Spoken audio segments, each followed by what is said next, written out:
All right. We've been waiting to talk about this, so let's talk about it right now. And this is the Shiloh Sanders saga. And I put this tweet out yesterday. The entire discourse surrounding Shiloh Sanders and the Buccaneers tells me one thing. And that is that the majority of the people on this app, Twitter/X, don't know what the hell you're talking about. And people would ask, Jay, whatever do you mean? And my answer is pretty much everything about Shiloh Sanders. Some of the things that I've read over the last couple of weeks was just completely false. He's doing so great in practice and he's pushing for a starting job. Like, that has never happened, ever. And let me start by saying I am not a hater when it comes to the Sanders family. I wanted to see Shiloh do well, right? I've wanted to see Shedeur do well. We've had John Sable on from Cleveland. So this is not a pile on, kick the Sanders brothers when they're down type of thing. No, there's just a lot of misinformation out there. There were those who thought he had a good camp / preseason and he was going to make the 53. That wasn't happening at all. He was a practice squad guy at best. And let's not forget, he was brought in as a favor to his agent, Drew Rosenhaus. A really good relationship between Drew Rosenhaus and Todd Bowles and Jason Light, Hassan Reddick's agent. There's a nice history there. So Shiloh was able to come here. He was able to get a ton of repetitions. But from what you saw in the preseason and what you saw in training camp, he's not an NFL player right now. We saw it in the preseason games, a lot of missed tackles, a lot. And we saw that in training camp. It was either he was blowing by guys or he was too hesitant and he would be like on the outside of the pile. And we know that one of the things that the Buccaneers want to do this year is have multiple guys flying to the football. And he was either flying past the ball carrier or the pile or just being really hesitant. So it just didn't work out. You saw a difference between him and another undrafted free agent before he got hurt, J.J. Roberts. It was night and day, guys. And our guys at Pewter Report were telling me, J.J. Roberts, above Shiloh. Okay. And then you watched it. And you're like, makes sense. Again, it's not personal. It's not personal when it comes to Shiloh. But he's just not good enough to be on a roster right now. And it's not just the Buccaneers. I don't see him making any 53 from what we saw on tape. Now, the penalties don't help. Throwing a punch at a guy certainly doesn't help and get ejected. You were a bubble guy anyway. So when you do something like that, that does not help your case. Would he have made the 53 if he didn't do that? No. Again, it's not personal. That's just the nature of the beast. He's not good enough right now. Maybe one day, if he keeps working at his craft, maybe he will. But we also didn't see that playmaker that we saw at times at Colorado, where maybe if he did miss some tackles, maybe if he did have a penalty or two, maybe you make up with that with, a forced fumble, a fumble recovery, an interception, a couple of big hits where you stand out.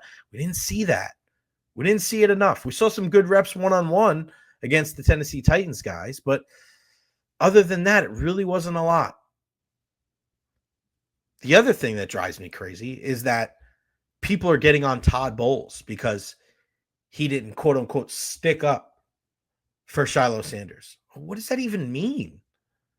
You're getting mad at a head coach who gave this kid an opportunity to be with a professional football team in training camp as a favor to his agent, and you're going to get mad at him because he didn't defend this kid because he threw a punch at somebody? Come on now. That's asinine. We've talked about it right here on the show. Todd Bowles is loyal to his players almost to a fault. He sticks with guys too long. The Ryan Neals of the world, the Joe Tryon-Shankas of the world, the Devin Whites of the world. You have not met one player who has disrespected Coach Todd Bowles. And now people want to get their panties in a bunch because of the whole Shiloh situation, because the way he answered the question. Really? Oh man. I don't get that. I don't get that at all. This is a guy, when you look at it, who put Shiloh in an opportunity to succeed. Whether he was going to make this team or not. Think about this. Whether he was going to make this team or not. Shiloh was playing in the first quarter of the game, meaning he was probably going to play the entire game on Saturday against the Bills. So was he going to make this team? No. But you know what Todd Bowles was doing? He was giving Shiloh an opportunity to put his skills on tape so that if there's another team that was going to pick him up for the 53 or the practice squad, he was able to do so. And you know what happened? Shiloh ruined it for himself. He blew that opportunity. That's not Todd Bowles' fault. That's on Shiloh. You got to know better. There's dust-ups, there's brouhahas, there's kerfuffles after every single play in the National Football League. Guys jawing, guys pushing, guys grabbing face masks. It happens. You cannot throw a punch, especially when your roster spot, you're on the bubble. Come on, man. I wanted Shiloh to do well. And again, listen, I'll play it for you right here. People are asking me, or even, I just don't understand the discourse of like Todd Bowles, he's not loyal. He wasn't there for Shiloh. He didn't stick up for him. Really? Really? He gave this kid an opportunity. And for those wondering what Todd Bowles had to say, here's what he said when he was asked about Shiloh's punch. I know you can't throw punches in this league. That's inexcusable. They're gonna get you every time. Gotta grow from that. And then what did you say to the officials after that? It looked like you were possibly trying to argue. We'll play it again here in a second. Another play. I know you can't throw punches in this league. That's inexcusable. They're gonna get you every time. Gotta grow from that. And then what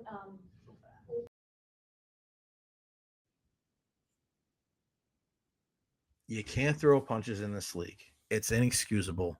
You got to learn from that. How is that bad? How is that throwing Shiloh under the bus? How is that disloyal? That's crazy to me.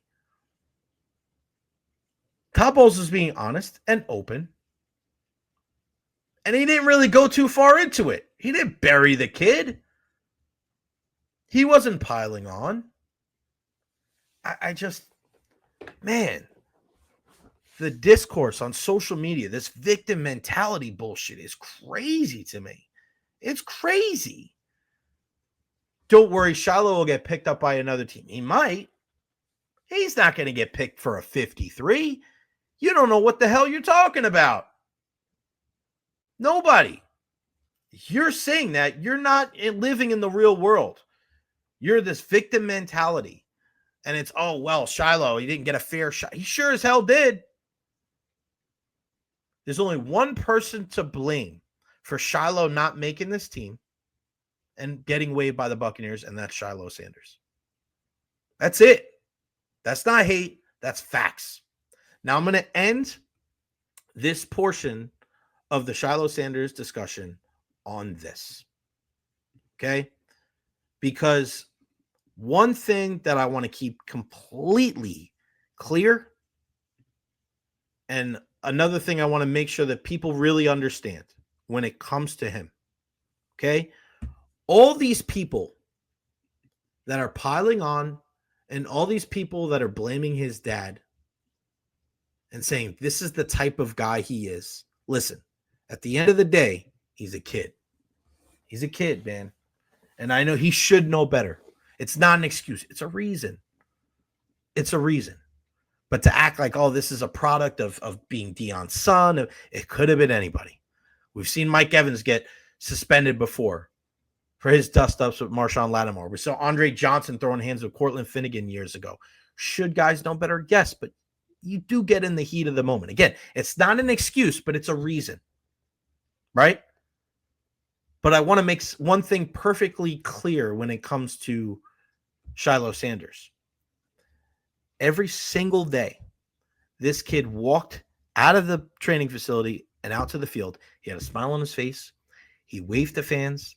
He said hi to the media, and he worked his ass off. At the end of practice, every single day, Shiloh Sanders was signing for fans. Every day.